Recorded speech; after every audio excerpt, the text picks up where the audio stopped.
ever since I can remember as a kid. The only thing I ever wanted to do was be an artist because I saw the work of Leonardo da Vinci. But the one thing I knew, I could never reach where he was because it was a different time, a different place, and he was a different kind of artist. But when I saw the work of Ernie Barnes, once I saw what he did and how he expressed African American culture, I was like, that's what I want to do. I heard all the history and the stories that my grandmother and all the old people used to tell. And once I saw that, as being a young man, not a black American, but I was an American, what it meant to be an American, I understood how to express yourself.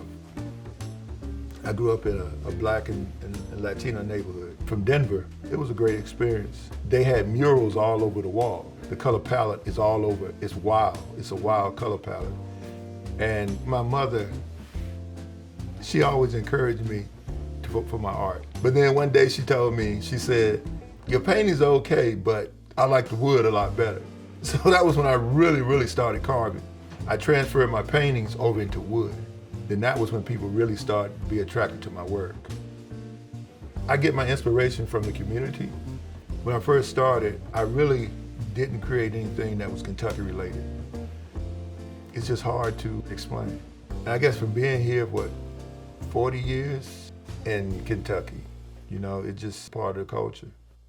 So my colors have always been vibrant and vivid, and I like to try to pass on cultural values.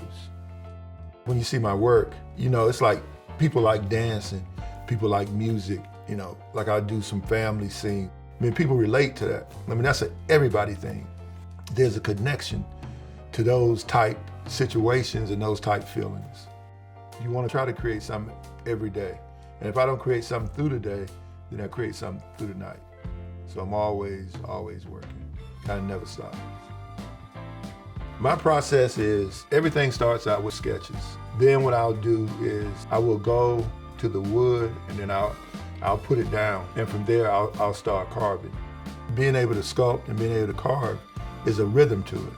But it's different rhythms for different things that you do. It's once you define it in a way, what I'm thinking about is, I'm thinking about how I'm gonna move your eye around. You're gonna see a real vibrant piece. You're gonna see a lot of movement. Usually when you get a piece of work, a piece of art that has movement in it, it attracts people a lot more.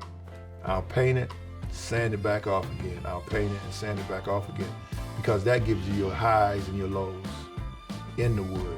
Maybe on the 5th sanding, then I complete the process.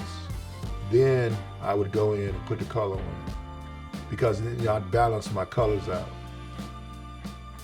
But the most fulfilling thing for me as an artist is being able to create, being able to communicate with people. I think my art, it brings the viewer in. It gives them a joy, kind of brings a happiness to them, because whenever I'm creating, that's the way I feel. I feel that joy and that spirit.